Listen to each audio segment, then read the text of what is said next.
Je m'occupe du travail d'évangélisation dans l'Église. Sœur Vanda et moi agissons ensemble en tant que chef de groupe. Au début, je voyais que Vanda était proactive dans son devoir et qu'elle était assez efficace dans son travail. Je pensais que c'était une personne responsable qui portait des fardeaux. Mais au bout d'un moment, j'ai constaté qu'elle était de plus en plus passive dans son devoir. Elle remarquait rarement les problèmes au travail, sans parler de les résoudre. Avant, quand nous faisions le point sur nos travaux, elle venait toujours me voir pour récapituler les problèmes ou les écarts dans le travail et discuter des moyens de les résoudre. Mais cette fois-ci, elle a gardé le silence. D'habitude, nous partagions l'essentiel du travail dans notre groupe et les problèmes étaient évoqués dans les meilleurs délais.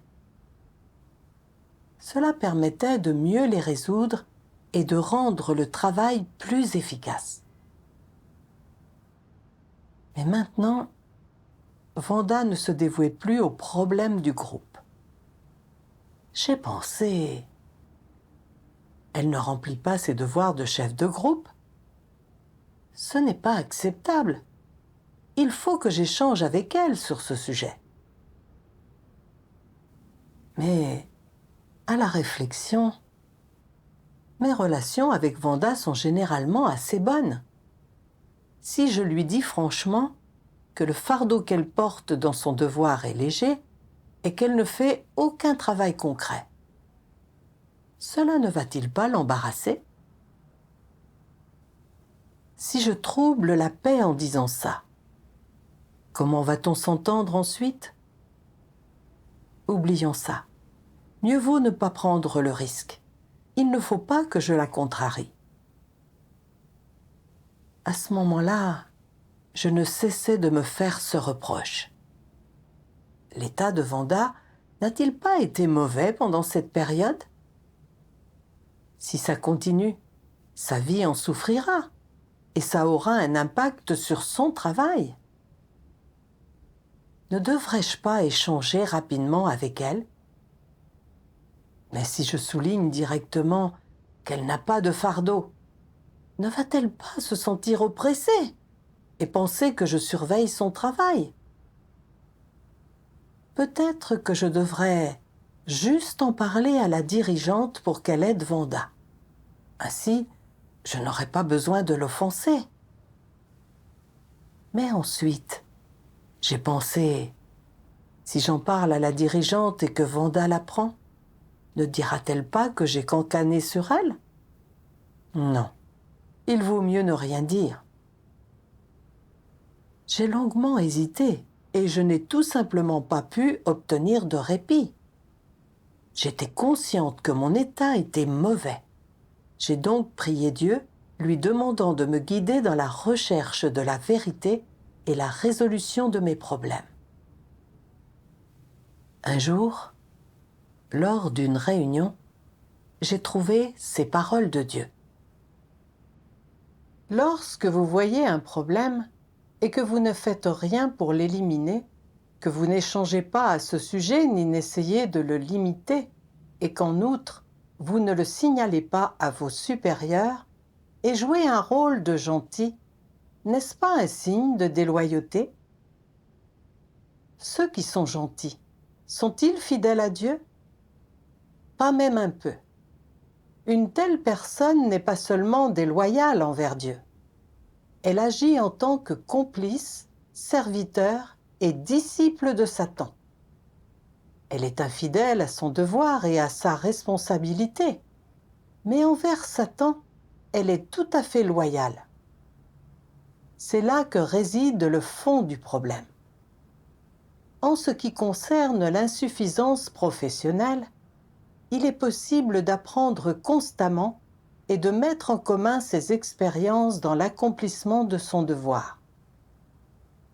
De tels problèmes peuvent être facilement résolus. Le problème le plus difficile à résoudre est le tempérament corrompu de l'homme. Si vous ne recherchez pas la vérité et ne résolvez pas votre tempérament corrompu, mais que vous jouez toujours à être la gentille personne, que vous ne traitez pas et n'aidez pas ceux que vous avez vus violer les principes, ni ne les exposez ou les révélez, mais que vous reculez toujours, n'assumant pas vos responsabilités, alors une manière d'accomplir son devoir comme la vôtre ne fera que compromettre et retarder le travail de l'Église.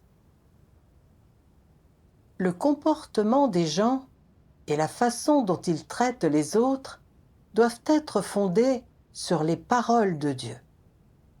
C'est le principe le plus fondamental de la conduite humaine. Comment les gens peuvent-ils pratiquer la vérité s'ils ne comprennent pas les principes de la conduite humaine? Pratiquer la vérité, ce n'est pas dire des paroles creuses et réciter des expressions figées. Quoi que l'on puisse rencontrer dans la vie, tant que cela implique les principes de la conduite humaine, des points de vue sur les événements ou la question de l'accomplissement de son devoir, on est confronté à un choix et l'on doit chercher la vérité. On doit chercher une base et un principe dans les paroles de Dieu, après quoi l'on doit chercher un chemin de pratique.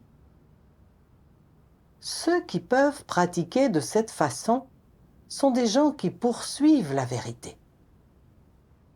Être capable de pratiquer la vérité de cette manière, quelles que soient les difficultés que l'on rencontre, c'est suivre le chemin de Pierre et le chemin de la poursuite de la vérité. Par exemple, quel principe doit-on suivre quand on interagit avec les autres?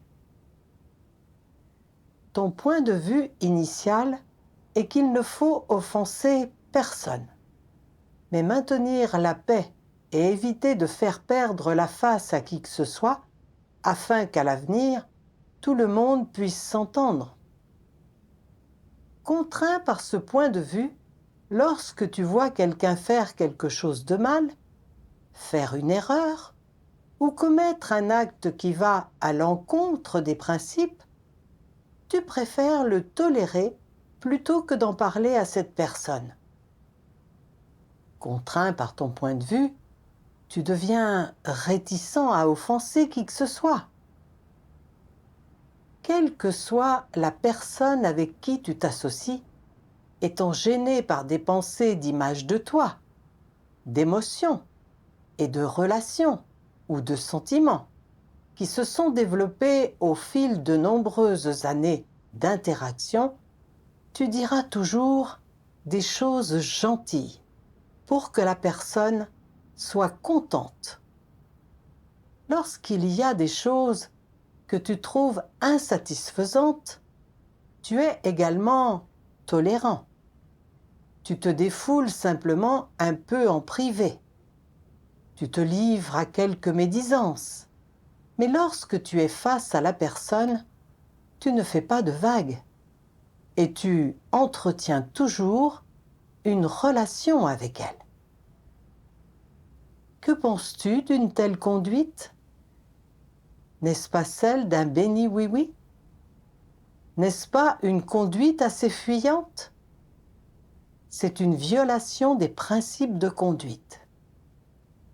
N'est-il donc pas indigne d'agir de cette manière? Ceux qui agissent ainsi ne sont pas de bonnes personnes. Ils ne sont pas non plus nobles. Peu importe combien tu as souffert et le prix que tu as payé. Si tu te conduis sans principe, alors tu as échoué et tu ne rencontreras aucune approbation devant Dieu. Il ne se souviendra pas de toi et tu ne lui feras pas non plus plaisir. Grâce à ces paroles de Dieu, j'ai compris que j'avais nourri l'idée erronée que les relations entre les gens devaient toujours être pacifiques. si je pointais du doigt et exposais les problèmes des autres sans arrêt. Cela les offenserait et porterait sans doute atteinte à leur fierté et à nos relations, si bien qu'il serait difficile de s'entendre. En comparant cette idée aux paroles de Dieu, j'ai finalement compris que ce n'était pas conforme à la vérité et que c'était contre les principes pour être une personne. Les gens comme ça sont égoïstes, bas, fuyants et fourbes. Pour garder de bonnes relations, ils se taisent quand ils voient que quelqu'un a un problème et ne répondent que par la flatterie et les louanges. Ils ne sont pas sincères dans leurs interactions et n'aident pas vraiment. Au contraire, ils blessent les gens. Ces gens sont des voyous aux yeux de Dieu et il ne les apprécie pas. Tout comme la façon dont je traitais Vanda. Je voyais clairement qu'elle ne portait aucun fardeau dans son devoir et ne faisait pas de travail concret.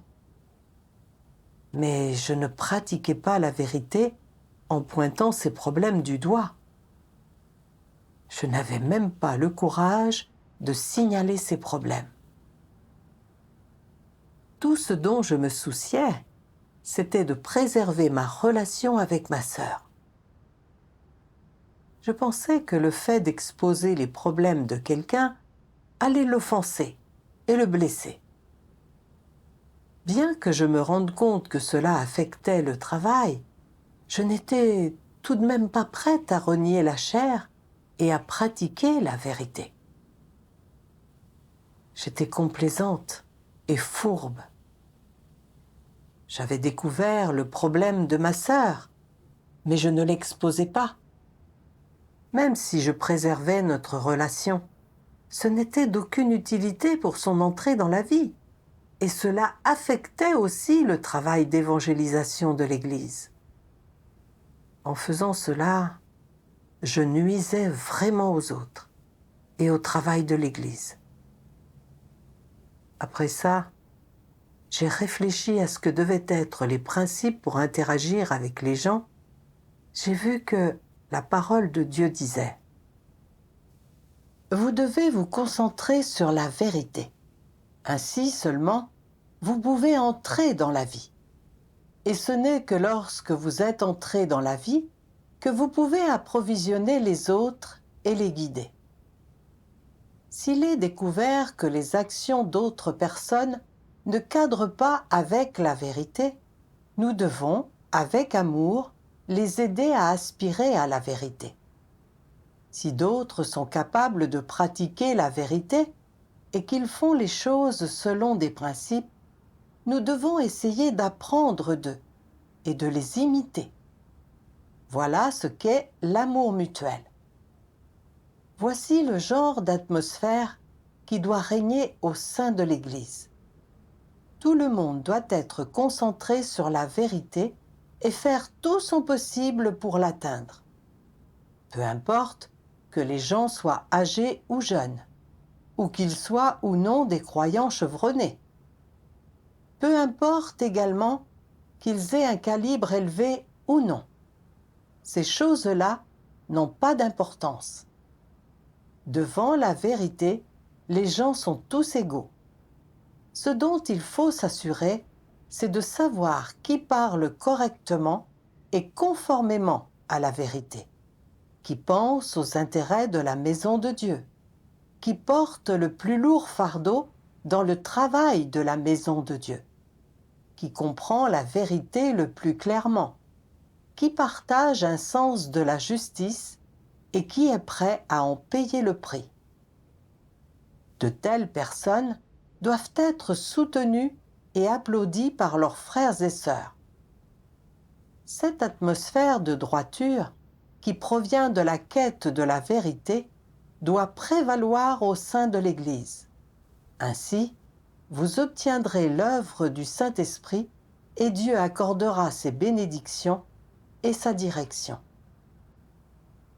Dans l'Église, la vérité règne. Les membres de l'Église doivent faire de la vérité leur priorité dans leurs interactions. Quiconque enfreint les principes doit être repris, traité et aidé avec amour pour pouvoir progresser vers la vérité.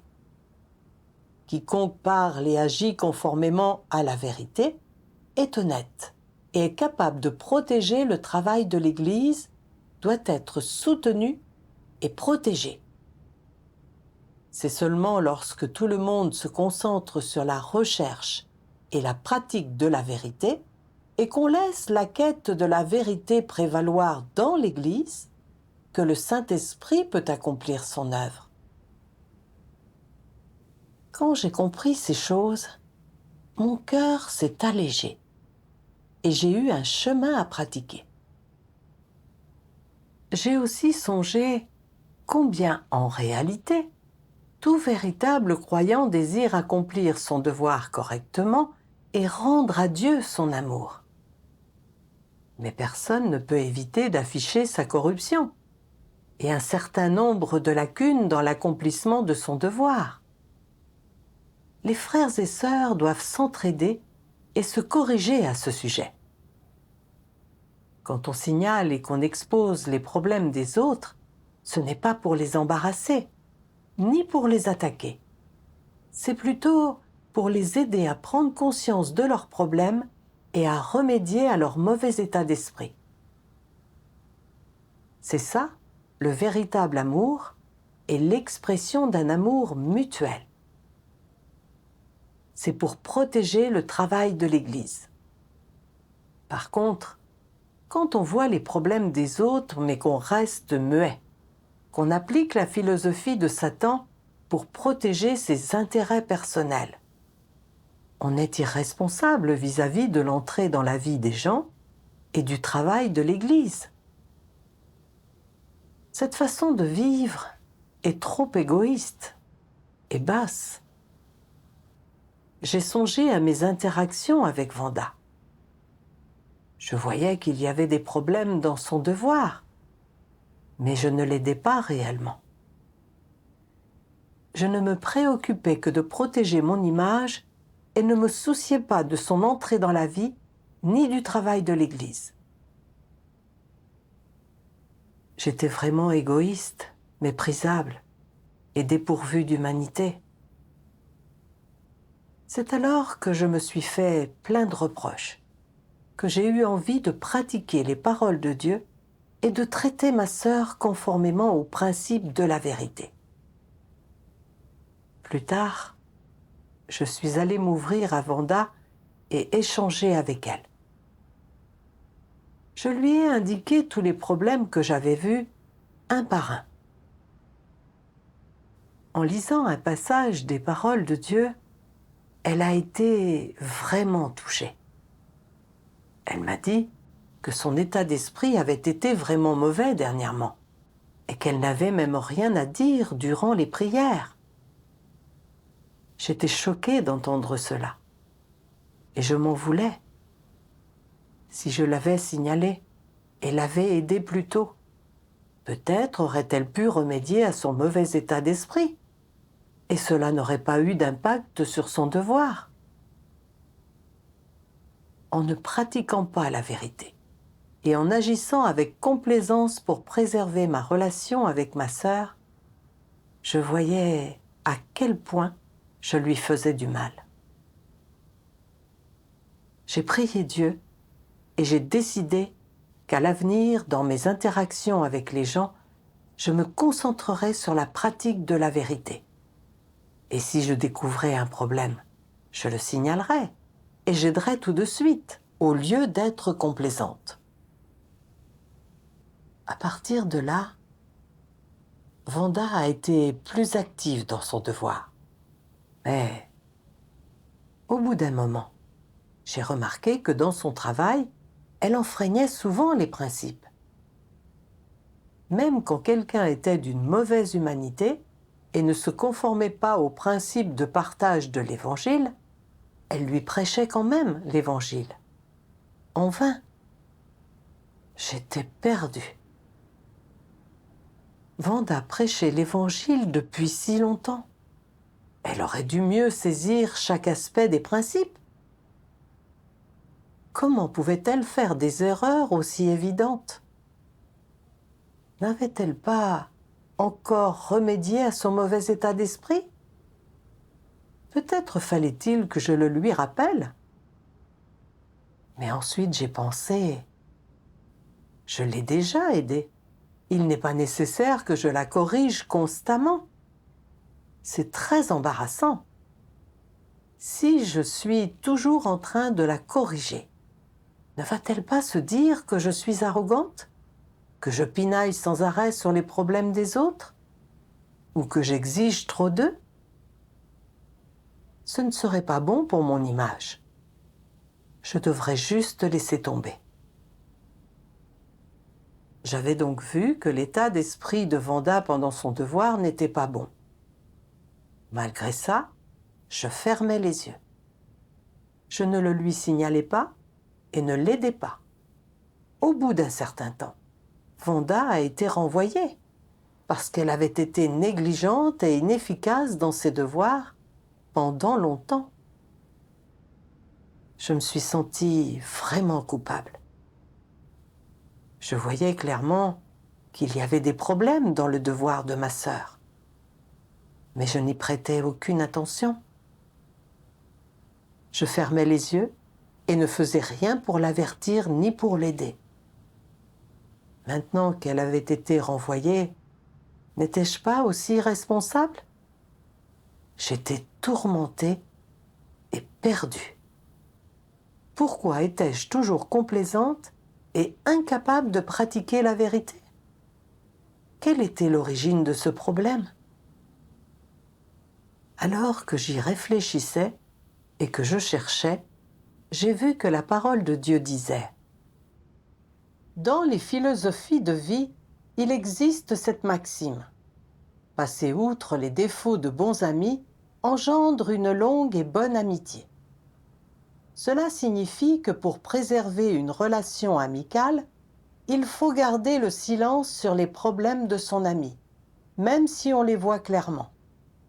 On doit respecter le principe selon lequel il ne faut pas porter atteinte à la dignité d'autrui ni exposer ses lacunes. Les gens doivent se tromper l'un l'autre, se cacher l'un de l'autre, s'engager dans des intrigues l'un avec l'autre. Et bien qu'ils sachent avec une clarté limpide quel genre de personne est l'autre, ils ne le disent pas ouvertement, mais emploient des méthodes astucieuses pour préserver leur relation amicale. Pourquoi voudrait-on préserver de telles relations? Il s'agit de ne pas vouloir se faire d'ennemis dans cette société, au sein du groupe, ce qui reviendrait à se soumettre souvent à des situations dangereuses. Comme tu ne sais pas de quelle manière quelqu'un te fera du mal, après que tu as exposé ses défauts ou que tu l'as blessé et qu'il est devenu ton ennemi, et que tu ne souhaites pas te mettre dans une telle situation, tu emploies ce principe des philosophies de vie qui circulent. Ne frappez jamais en dessous de la ceinture et ne faites jamais de reproches.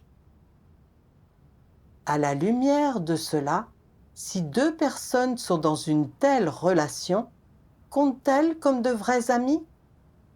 Non. Ce ne sont pas de vrais amis, et elles sont encore moins le confident l'un de l'autre. Alors, quel genre de relation est-ce exactement? N'est-ce pas une relation sociale élémentaire? C'est le cas. Dans de telles relations sociales, les gens ne peuvent pas montrer leurs sentiments, ni avoir des échanges profonds, ni dire ce qu'ils aiment, ni dire à haute voix ce qu'ils ont sur le cœur, ou les problèmes qu'ils voient chez l'autre, ou des paroles qui profiteraient à l'autre. Au lieu de cela, ils choisissent des mots qui sonnent bien pour ne pas blesser l'autre. Ils ne souhaitent pas se faire d'ennemis. Le but est d'empêcher les gens autour de soi de constituer une menace. quand personne ne les menace, ils vivent dans une relative aisance et paix. N'est-ce pas le but des gens en promouvant l'expression « ne frappez jamais en dessous de la ceinture et ne faites jamais de reproches » ? C'est le cas. Il s'agit clairement d'un mode d'existence reposant sur la ruse et la tromperie, avec un aspect défensif et dont le but est l'autopréservation.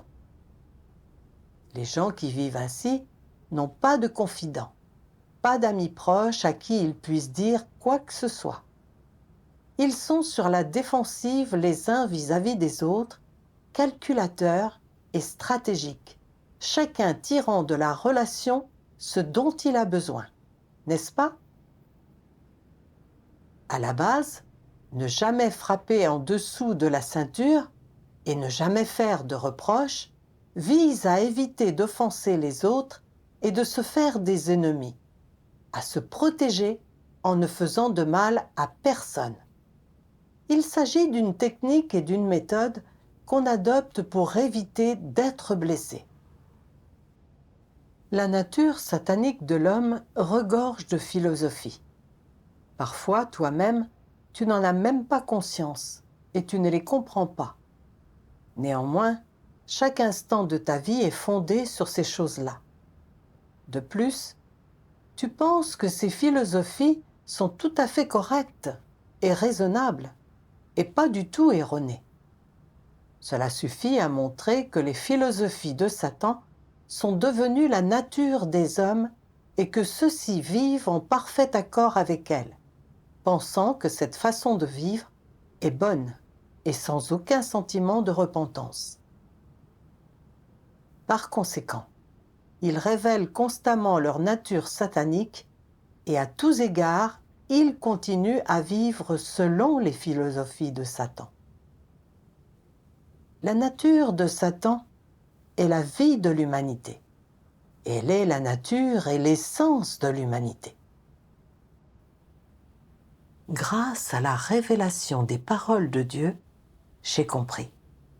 Si je ne pouvais pas m'empêcher d'être complaisante, c'était parce que j'avais été trop profondément corrompue par Satan. Mon cœur était rempli de philosophie et de lois de Satan, comme ne frapper jamais au-dessous de la ceinture. Passer outre les défauts de bons amis engendre une longue et bonne amitié, etc. Ces choses étaient devenues le code selon lequel je vivais ma vie. Commandé par ces philosophies sataniques, je pensais que ne pas offenser les gens par mes paroles ou mes actes, maintenir de bonnes relations et préserver la paix était une sage façon de vivre. Alors, même si je voyais que Vanda était négligente dans son devoir, et qu'elle enfreignait les principes, et que cela avait déjà affecté le travail, je n'étais pas disposée à l'exposer ni à la corriger. Je préférais laisser le travail d'évangélisation en pâtir, pour préserver mes relations.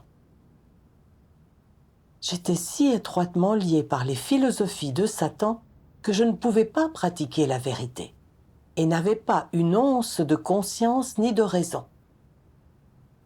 J'ai vu que la parole de Dieu disait « Il s'agit clairement d'un mode d'existence reposant sur la ruse et la tromperie, avec un aspect défensif, et dont le but est l'autopréservation. » J'ai été profondément émue. Ces paroles de Dieu faisaient mouche et exposaient mes viles intentions, alors que je vivais selon les philosophies sataniques. Avant, je pensais pompeusement que si je ne corrigeais pas ma sœur, c'était parce que je craignais qu'elle se sente oppressée. Mais en réalité, ce n'était pour moi qu'une excuse pour ne pas pratiquer la vérité. Si je la corrigeais trop souvent, j'avais peur qu'elle se vexe et qu'elle pense que j'étais quelqu'un d'arrogant, qui aimait pinailler et ne pouvait pas traiter les gens équitablement. Pour faire bonne impression à ma sœur, je fermais les yeux sur ses problèmes, si bien qu'elle vivait constamment dans sa corruption et n'avait aucune conscience d'elle-même. Je n'étais pas honnête dans mes interactions avec les autres. Ce n'était que de fausses apparences et des tromperies. J'avais été si fuyante et malhonnête. J'ai pensé à la façon dont, lorsque je faisais équipe avec Vanda dans nos devoirs, je ne pratiquais pas la vérité comme j'aurais dû et n'assumais pas mes responsabilités. Maintenant, elle avait été renvoyée et j'avais des regrets. J'avais constaté à quel point vivre selon les philosophies de Satan blesse vraiment les autres et soi-même. On a une vie vile et répréhensible. Je ne voulais plus vivre de cette manière. Je voulais chercher la vérité et accomplir correctement mon devoir. Plus tard, j'ai vu que la parole de Dieu disait « Pour être un peu plus précis, être une personne honnête, c'est être quelqu'un de simple et d'ouvert, qui ne se cache pas, ne ment pas et ne parle pas de façon indirecte, qui est une personne directe, a le sens de justice et parle honnêtement. C'est la première chose à faire. Les gens trompeurs sont ceux que Dieu déteste le plus.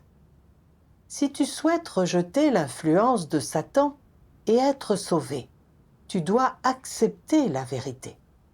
Tu dois commencer par être une personne honnête, dire des choses vraies et réelles, ne pas être contraint par l'émotion, te débarrasser des faux semblants et des ruses et arriver à parler et à agir avec des principes. C'est ainsi qu'on vit libre et heureux et que tu es capable de vivre devant Dieu. Mon royaume a besoin de ceux qui sont honnêtes, de ceux qui ne sont pas hypocrites ni trompeurs. Les gens sincères et honnêtes ne sont-ils pas impopulaires dans le monde? Je suis tout le contraire. Il est acceptable que les gens honnêtes viennent à moi. Je me réjouis de ce genre de personnes et j'ai aussi besoin de ce genre de personnes. C'est précisément ma justice. Ces paroles de Dieu m'ont fait comprendre que Dieu aimait les gens qui étaient purs, droits et honnêtes. Les gens qui pouvaient être directs et non trompeurs dans leurs paroles et leurs actes. Seuls les gens honnêtes sont dignes d'entrer dans le royaume de Dieu. C'est ce qui a été décidé par le tempérament juste de Dieu. Pensez à la façon dont, dans le monde des incroyants, chaque interaction est performative. Devant les autres, on ne prononce que des paroles agréables et flatteuses. Pas un mot honnête. Face à des choses mauvaises qui vont à l'encontre de la conscience et de l'éthique, la plupart des gens choisissent de se protéger et croient que le mieux est d'éviter de faire des vagues. Ils n'osent pas prononcer un seul mot honnête. Ils sont particulièrement hypocrites et traîtres et n'ont ni intégrité ni aucun cran. Mais quand j'interagissais avec les autres, je pratiquais moi aussi ces philosophies sataniques. Quand je voyais un problème, je ne l'exposais pas et n'aidais pas. Je ne faisais que protéger mes relations avec les autres. Vivre de cette façon, c'est être trop fuyant et fourbe. À ce stade, j'ai songé combien Dieu est saint et digne de confiance. Dieu incarné interagit avec les gens de façon concrète. Il exprime la vérité, porte un jugement et expose les gens partout et tout le temps, en fonction du tempérament corrompu qu'ils affichent et de leur notion sur Dieu. En particulier, les paroles de jugement et d'exposition de Dieu s'adressent directement à la racine et à l'essence de notre corruption.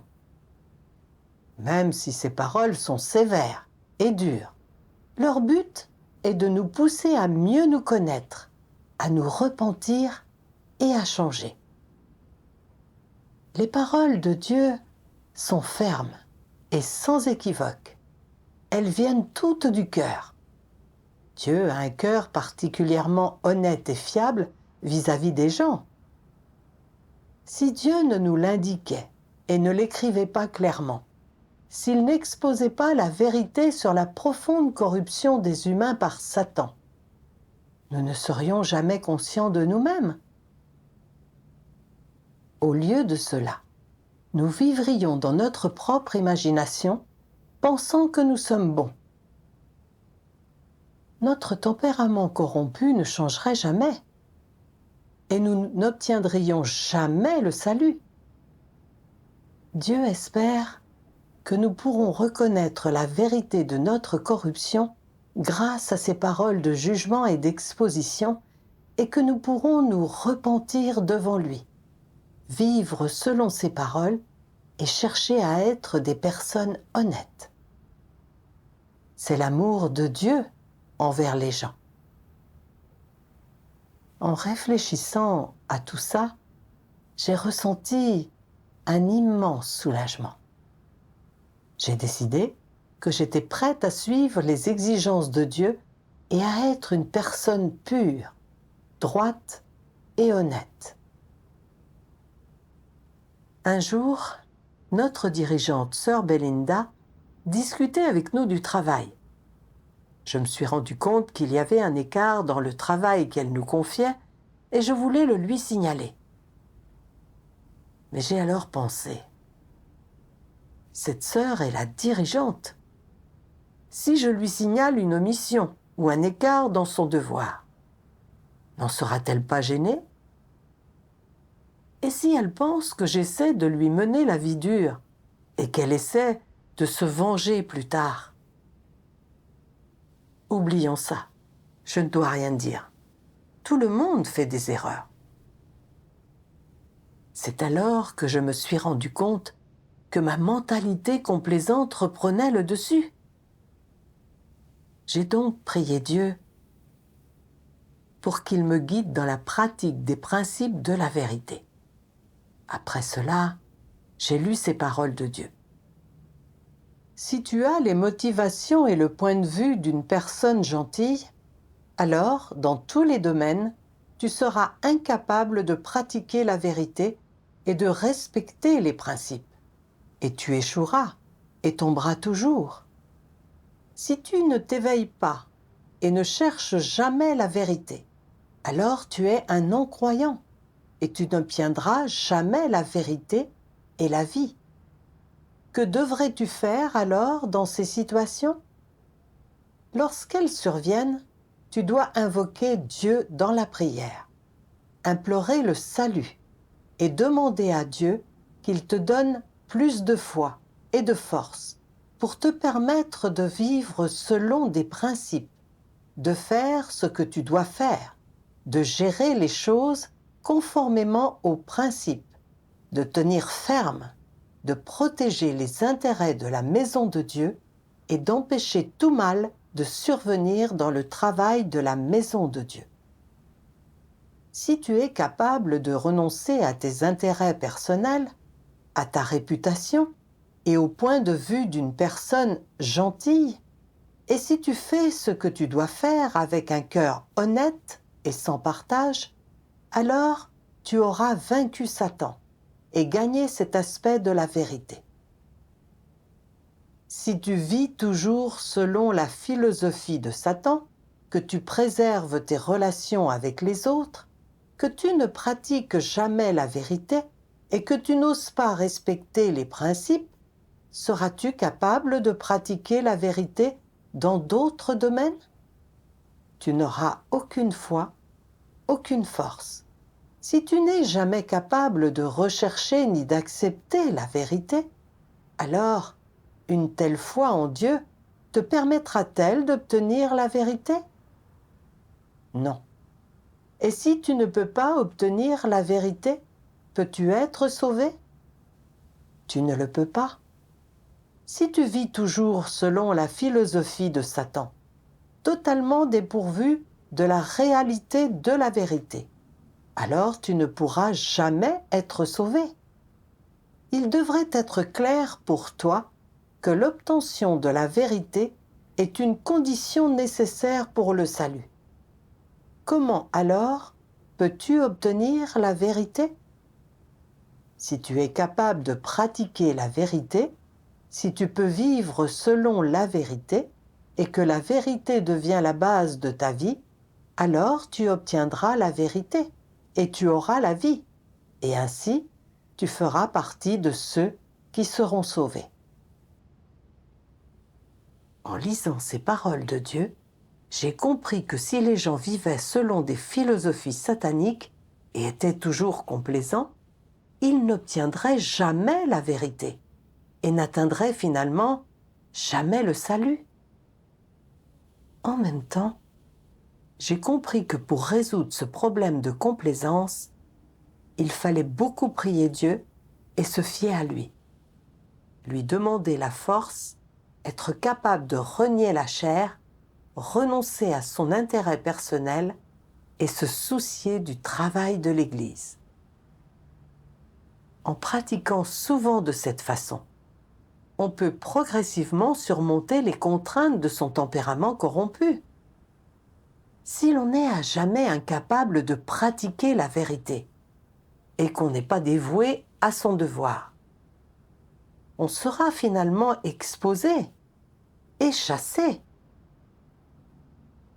Avec cette idée en tête, j'ai trouvé le courage et la motivation de pratiquer la vérité. Je ne pouvais pas continuer à être une personne complaisante, sans conscience ni humanité. J'ai donc soulevé la question avec ma dirigeante. Après lui avoir parlé, j'ai éprouvé un grand soulagement. Plus tard, lors d'une réunion, la dirigeante a échangé sur sa réflexion et sur les leçons qu'elle a tirées d'avoir été confrontée. Entendre ma sœur parler de son expérience et de sa prise de conscience m'a beaucoup émue. Et j'ai goûté la douceur de la pratique de la vérité. Vivre cette expérience a renforcé ma foi dans la pratique de la vérité. Lorsque j'ai rencontré des situations similaires après cela, même si j'avais encore souvent le point de vue d'une personne complaisante, je souffrais et je peinais moins qu'avant.